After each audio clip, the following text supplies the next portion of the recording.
de Tafreshenbet pour le srout du Rabbi Rachab, pour qu'on ait le mérite de le voir dans la Géoula Mitiva Shlema, que l'on fusionne avec sa pensée.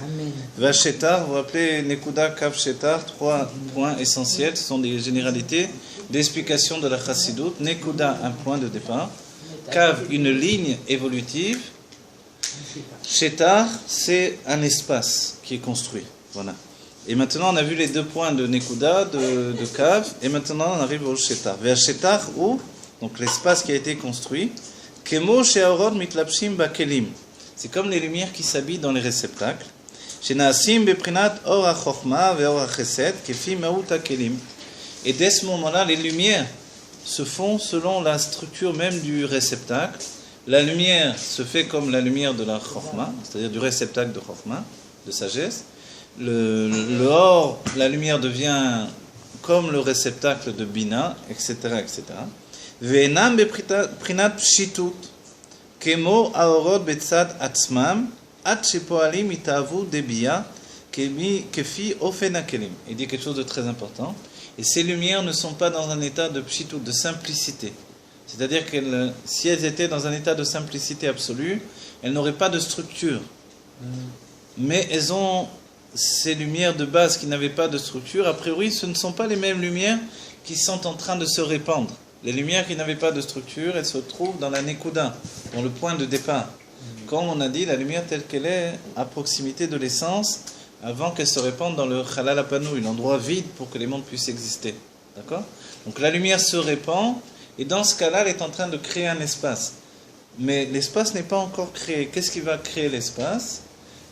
C'est le réceptacle. En attendant, il y a une détermination pour aller vers cet espace-là. D'accord ? Comme le Kav Ein-Sof, la ligne de lumière infinie, qui va pénétrer dans le Chalal Apanoui, voilà, dans l'endroit vide pour que les mondes puissent exister. Et ce qu'il dit donc, on ne peut pas comparer la lumière qui est en mouvement vers le réceptacle par rapport à la lumière qui est dans sa source originelle. La lumière dans sa source originelle ne possède aucune structure, elle est dans la simplicité absolue, tandis que la lumière qui se dirige vers le réceptacle, elle est porteuse d'un développement et d'une structure à venir. C'est-à-dire que la lumière, elle est déjà une lumière de Chokhmah. Et que ce n'est pas par hasard qu'elle va pénétrer dans le réceptacle de Chokhmah, alors que la première lumière, elle était ni Chokhmah, ni Bina, ni quoi que ce soit. Elle était une lumière originale. Voilà. Et, non. Et finalement, quand elle s'habille dans le réceptacle, c'est là où elle devient pleinement Chokhmah, ou Bina, ou Da'at, etc., etc.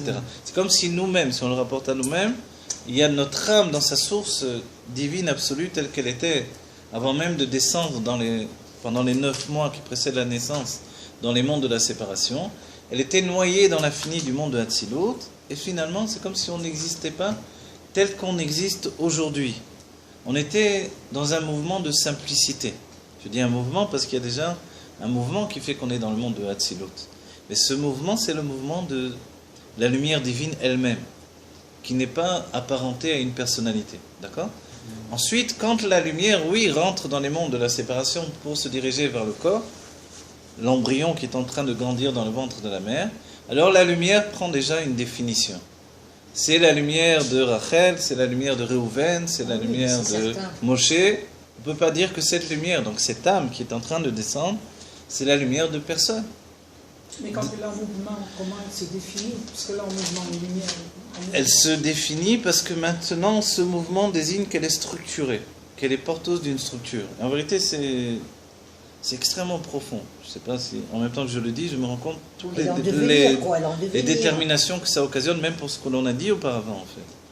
C'est-à-dire que tout le mouvement depuis l'essence vers le dévoilement, c'est aussi un mouvement vers la structure. Vous voyez ? Quand on a dit une lumière, c'est la naissance d'une lumière. Mais elle est infinie. Parce que c'est son message qui est infini.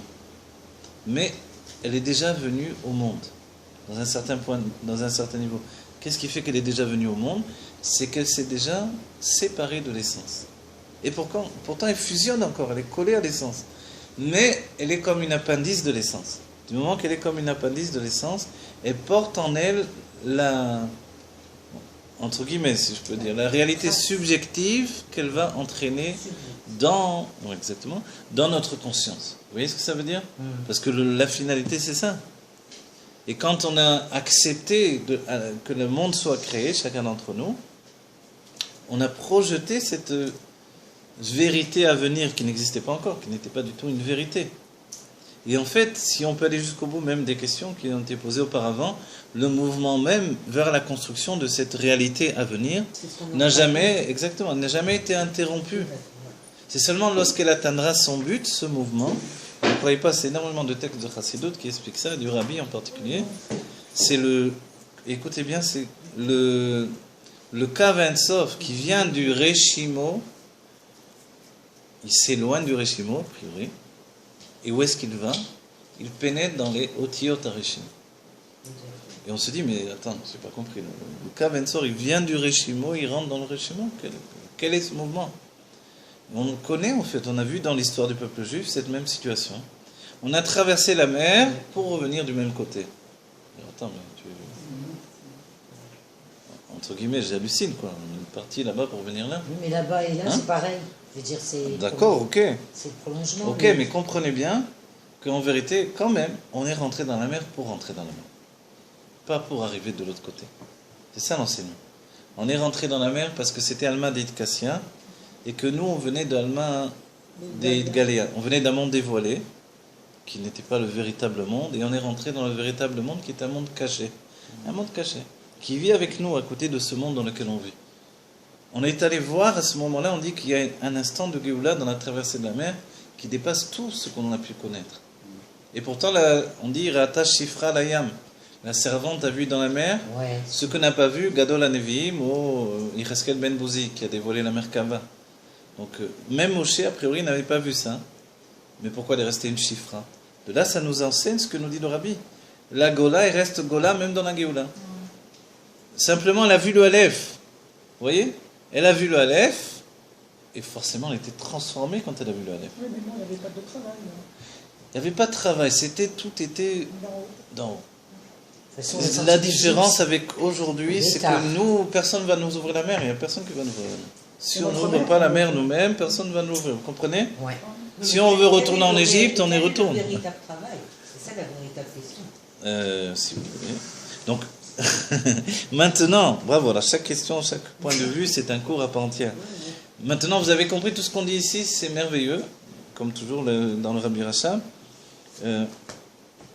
La lumière, du moment qu'elle est partie pour un dévoilement, elle porte en elle ce dévoilement. Bravo d'accompagner la chose avec une musique.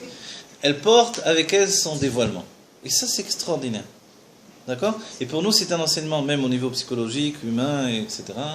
C'est que quand je veux dire quelque chose à quelqu'un, en réalité, c'est comme si je l'ai déjà dit. Et je dois m'ôter de moi-même, je dois comprendre, je dois l'intégrer dans mon être. À ce moment-là, je suis capable de sortir de moi toute la daga, tout le souci même que j'avais de dire la chose à la personne. Quelquefois, quand une personne, finalement, quand elle a structuré dans son esprit, c'est comme si elle avait fait la chose, il arrive même que la personne oublie de dire la chose. Ça arrive beaucoup dans les couples. Les femmes, vous le savez en particulier, les femmes, quelquefois, pensent à une chose, vous voyez, dès qu'elles ont trouvé la solution dans leur tête, c'est comme si ça a été fait, du coup, elles oublient totalement de le dire au mari. Et après, évidemment, mais je te l'avais dit, etc., etc. Mais elle n'a rien dit du tout en réalité. Mais comme elle avait structuré dans sa tête que c'était j'ai trouvé la solution, c'est terminé. Et vous verrez même, par exemple, quelqu'un doit payer de l'argent, je sais pas, à son propriétaire. Il n'arrive pas à trouver l'argent, il se casse la tête, il cherche ces trucs, machin. Il dort plus de la nuit. Et puis, quand il a trouvé l'argent, il n'est plus pressé du tout. Avant, il n'attendait que ça, de courir pour aller donner l'argent, il se voyait, il n'en pouvait plus. Du moment où il a l'argent, il n'est plus pressé du tout. Il est rassuré. Voilà. Mais attends, tu n'étais pas pressé de courir lui donner l'argent. Tu ne vivais plus. Ouais. Du moment qu'il a obtenu, tout le fardeau de la chose a disparu. Il ne reste plus qu'un geste qui n'est pas si extraordinaire que ça. Quoi. Il va recevoir l'argent. Vous comprenez? Et ça, c'est la même chose que j'ai dès que le moment où je vais transmettre quelque chose, du moment où je l'ai en moi, c'est comme si je l'avais transmis. Donc, dans le fait d'enseigner la chassidoute, c'est la même chose également. Du moment que je pense que j'ai juste une idée de ce que je veux enseigner, ça y est, je peux me tranquilliser. J'ai une idée. Vous voyez? Avec une idée, j'ai de quoi faire un cours. C'est comme si je l'avais transmis. Exactement. J'arrive pas. Et ça va très très loin, puisque on peut bien comprendre, alors sur le rapport de la science et trucs machin, toutes les sciences humaines, qui plus c'est la science de la Torah, la pensée elle-même, elle est capable de faire que la chose existe à part entière totalement. Qu'elle a été transmise. Oui, mais n'oubliez pas, ça vaut aussi pour les maladies, et ça vaut pour les ci, et ça vaut pour les là, et ça vaut pour tout ce que je dois réaliser dans ma vie, et tout ce que je dois obtenir. Je veux la chose, elle m'appartient déjà. Ça fait Et comme je dois, Dieu, en fait, penser, voilà, on est là. et je suis sûr que tout le monde, et de toutes les sciences et les religions, ce que vous voulez, tout le monde va vous dire, alors sois déjà heureux, parce que tu la possèdes déjà. Vous voyez? Et ça, c'est l'état d'esprit du rabbi. Le rabbi nous dit, aujourd'hui, soyez déjà heureux. Le rabbi nous dit, soyez déjà heureux de la Géoula. Certains viennent dire, mais attendez qu'il y ait le Beth Amikdash, après on va être heureux, non? Alors, si on fonctionne comme ça, viens, on va attendre de faire la simcha du mariage. Après 4-5 ans, on va voir si ça va dans le couple. Après, on fera la simcha, la joie autour du couple. Bon, enfin, parce qu'on ne sait pas si ça va marcher, vous voyez? Bah, oui. On voit bien qu'on est capable de se réjouir à l'avance, puisqu'on fait tout ça. On se réjouit quand deux personnes se marient, mais on ne sait pas du tout comment ça va tourner. Que Dieu préserve, certains se divorcent après la nuit du mariage. Alors, donc en fait, on se réjouit à l'avance. Et le rabbin nous dit, réjouis-toi déjà de la Géoula. Tu as pleuré pendant des siècles, bravo. Maintenant, trouve un mérite différent, celui de te réjouir de l'imminence de la Géoula. Donc en fait, quand Dieu voit qu'on se réjouit, que ça remplit nos vies et qu'on est plein de cette joie-là, il est évident que la Géoula ne peut que venir. Donc en fait, de la Nekuda, le Kav, il est déjà porteur de toute cette Géoula que l'on porte en nous. Et la finalité, c'est ça, c'est un bonheur absolu de notre vie. Donc, vous avez bien compris que l'état d'esprit de notre génération, il ne peut plus rester le même. On est obligé de se transformer. Que l'on soit en Chine, ou au Japon. On est en train de se transformer. On est obligé, on est en train, bien sûr. Qu'est-ce que vous pensez? Je suis en train de me transformer. Véadogma. Non, pour certains, c'est je suis en train. Je veux le dire. Ils sont je suis en bus. Non. Non, obligé, c'est pour ceux qui sont. Voilà. Exactement. Voilà. Pas encore, vous avez raison, il faut le dire dans les deux sens. On le dit également pour. Vous savez, pour, dans les deux sens. Le roi se trouve dans les champs. Vous connaissez la définition de Rebbe? Rechaï. Dans Amener Bassadeh, dans le champ. Pardon. Le champ, c'est le monde. Non, le champ des fruits, le verger, si vous voulez. Ouais. Je suis descendu dans mon jardin. Ouais. Le roi se trouve dans le champ. Et comme le roi est dans le champ, Koulam, il nous est permis à chacun d'entre nous d'aller à sa rencontre. Et il y a un rajout des Rébim de dire, il nous est permis et on le fera. Vous voyez? Et on le veut. Vous comprenez ce que je dis là? Donc c'est là, de la manière dont on a parlé précédemment. Tout le monde peut se réjouir aujourd'hui, et on doit le faire, et je me réjouis déjà. Ouais. D'accord? Ça c'est l'imminence de la Géoula est telle qu'on ne peut plus être triste et se nourrir de cette tristesse. C'est terminé.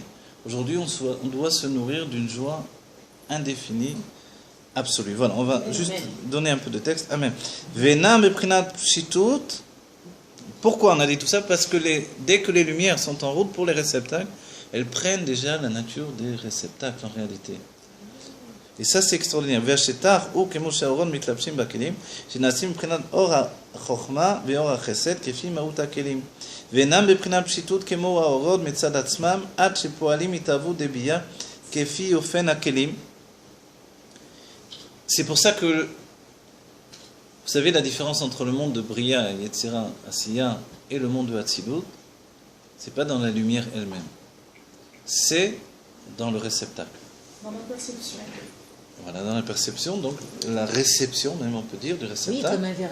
Et la retransmission de cette réception. Vous voyez? Donc en fait, ceci dit, quand la lumière vient se configurer pour le réceptacle, ça occasionne également une remise en question de la lumière. De la lumière elle-même. Une remise en question de la lumière elle-même. Pourtant, elle ne change pas. Elle ne change pas. Et pourtant, il y a une part d'elle-même qui devient le réceptacle. Elle change pas, Mais c'est normal, c'est comme si maintenant je vais mettre de l'eau dans ce verre. Ben l'eau, elle va prendre la forme du verre. Est-ce que c'est comme ça à peu près? Exactement, la couleur si du je mets verre. une bouteille comme ça, elle va avoir la bouteille. Je veux dire, ça dépend Voilà, du c'est résultat. le machal du Mais elle ne du change pas Ramak. l'eau. L'eau, c'est l'eau. D'après le Ramak, justement, vous vous rappelez ce qu'on a étudié, Rabbi Moshe Cordovero, lui, pensait que la lumière était pshuta. Il connaissait pas l'enseignement, ou il n'allait pas d'après l'enseignement des Asara Surot Agnozot, des 10 Surot Agnozot. Ah bon, Donc il n'y avait pas de. Donc le Makor, la source même, donc je dis des bêtises, non. Il n'allait pas d'après l'enseignement du Reshimo. Voilà, j'ai dit une bêtise, c'est bien. Ah bon, je sais pas. Mais la lumière, elle est Mais pshuta, pour dans le lui, sens- voilà, pour lui, la lumière était pshuta jusqu'au moment où elle rentrait dans le verre.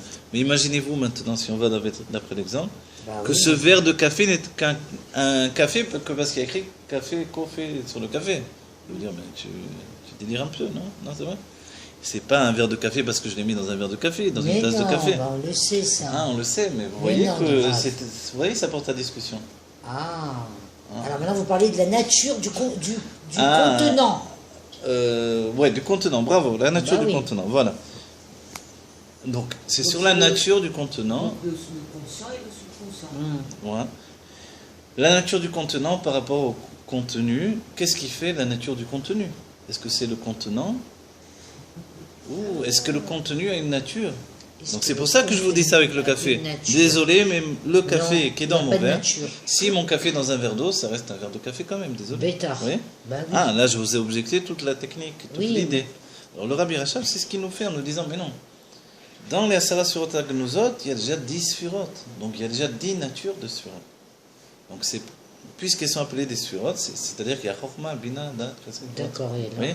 Et alors, on ne peut pas dire que c'est le verre, c'est-à-dire le réceptacle de Chokhmah qui fait la Chokhmah.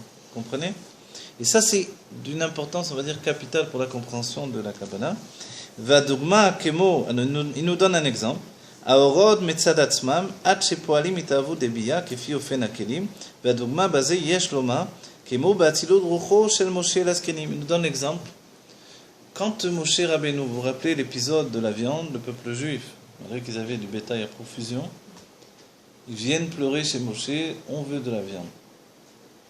Moshe tombe des nues et il ne comprend pas ce qu'on lui veut. Et quand on étudie un peu les Mefarshim, on se rend compte que Moshe est descendu, mais de là à procurer de la viande aux gens, il s'est dit, mais qu'est-ce qu'on attend de moi? Qu'est-ce que je suis, Moshe? C'est comme si on lui disait, deviens boucher parce qu'on a besoin de boucher. Qu'est-ce que tu veux de moi? En plus, vous avez plein de bétail, qu'est-ce que vous voulez? La viande, c'était une image également qui désignait, on veut de la matière, on veut de la vie corporelle, on veut des plaisirs physiques. C'est marrant, ils voulaient la matière. Également, ils voulaient les femmes qu'on leur enlevait à cause des unions interdites, etc. Tout ça, c'est cristallisé, la Torah parle de manière chinoise. On a cristallisé l'image de la viande, on veut de la viande. Il a dit, C'est bestial. voilà. Il a dit, je ne peux pas, moi, jusque-là, j'ai fait ce que j'ai pu, je ne sais pas ce qu'ils veulent maintenant. Si c'était pour Et à un Égypte, tel degré, Moshe était honnête, il a dit, je ne peux plus, ça y est, je suis descendu au bout de moi-même, qu'ils aillent trouver quelqu'un d'autre, je ne sais pas quoi faire pour eux. Et Dieu a dit, d'accord, on va transférer de ta névoie sur les skenim. Et les skenim vont pouvoir procurer de la viande au peuple. Sur les anciens. Et c'est ce que Dieu a fait. Il a continué la névoie de Moshe. Voilà. Et c'est intéressant que Dieu n'a pas fait une nouvelle névoie chez les skenim. Il a uniquement continué la névoie de Moshe sur les skenim. Comme les rayons. Voilà, qui ont été des réceptacles. Ce n'étaient pas des imbéciles, c'était vraiment des êtres élevés. Ils ont été des réceptacles pour la névoie de Moshe. Et grâce à ça, ils ont obtenu la névoie. Et ils ont pu, par ce tzimtzum, apporter de la viande au peuple juif, chose que Moshe ne pouvait pas faire. Okay? Maintenant, non, voilà l'exemple en question. Donc, ce qui nous intéresse ici, c'est que ça s'appelle Atzilut. Ça s'appelle Atzilut. Atzilut, Taor Shel Moshe et l'Askenim.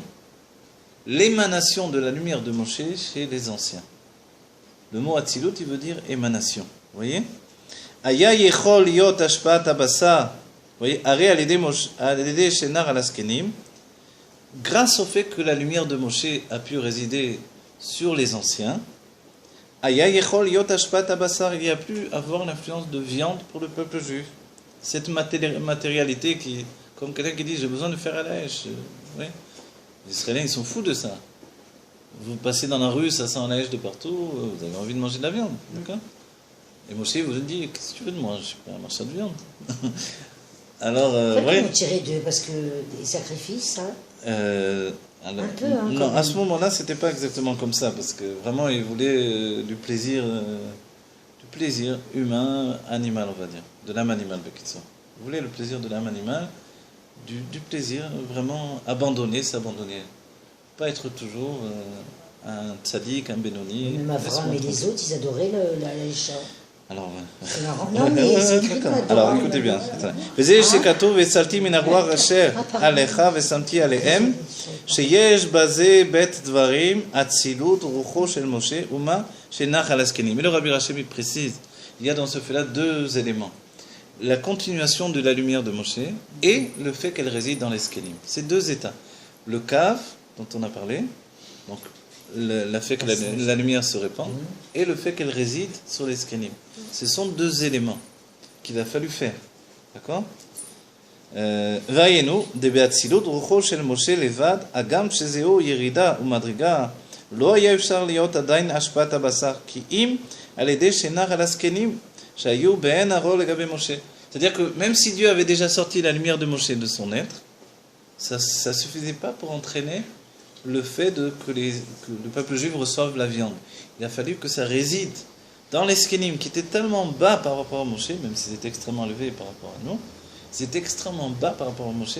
Ben Aror, il dit sans aucune comparaison, que tout à coup, toutes ces notions divines qui étaient dans Moshe ont pu devenir des états de plaisir matériel. Vous voyez? על ידי זה נעשה רוחו של משה באופן כזה שיהיה בו ועל ידו השפעת הבשר. Et grâce à ça, grâce au fait que cette lumière résidait dans les skenim, il a pu avoir enfin de la viande pour le peuple juif. וכנודע, דכל ההשפעות היה צריך להיות על ידי משה דווקא. Mais comme l'on voit, toutes les influences devaient venir de Moshe toutefois. וכמו כן הוא בעניין אצילות דאורעות כמו שנצלו ונתגלו משורשן ומקורן בעשרה ספירות הגנוזות, הרי הם בבחינת בלימה עדיין. Et de cette manière-là, toutes les lumières, telles qu'elles étaient dans leur source, vous voyez, en fait, elles étaient encore dans un état de blima. Vous voyez, il est dit... C'est quoi blima? Liot makor lebi... Attends, je saute l'histoire. Deorot kemo shenetzlu venitgalu mishorshan. Telles qu'ils se sont... Elles ont émané de leur source. Mais telles qu'elles étaient dans Sarah Sfirat Agnozot, vous vous rappelez, on a parlé de ça plus d'une fois, elles étaient blima, c'est-à-dire blima où elles n'avaient pas de nature, elles n'avaient pas de structure. D'état brut. Voilà, d'état brut de simplicité absolue. Adain, encore, c'est-à-dire pour l'instant, ou mimele enan berer adain liot beprinad makor lebia, et de cette manière-là, elles ne peuvent pas être encore une source pour Bria Yetzira Asiya. ועל ידי שנתלבשו בכלים, על ידי זה נתפסו בבחינת מציאות, להיות בבחינת מקור לביאה, דאיהו וגם הוא אחד לברוא. Et grâce au fait que ces lumières-là se sont habillées dans le monde de Hatzilut, elles ont pu donner naissance au monde de Bria et Yetzira Asiya, qui sont la finalité que nous lui fassions ici-bas, dira Batartoné. Voilà. Que vite on ait la Géoula Mitzvah Shlema avec le Rabbi Meir Massia, le Rabbi Rachab, et que l'on soit tous heureux, éveillés, pleins de chayou, de vitalité divine pour l'étude de la Chassidut et pour la vie en général, parce que tout est Dieu et que Enon Milivado, et que on est tous pleins de Dieu à un tel degré qu'il n'y a rien d'autre que Dieu, évidemment. Merci beaucoup.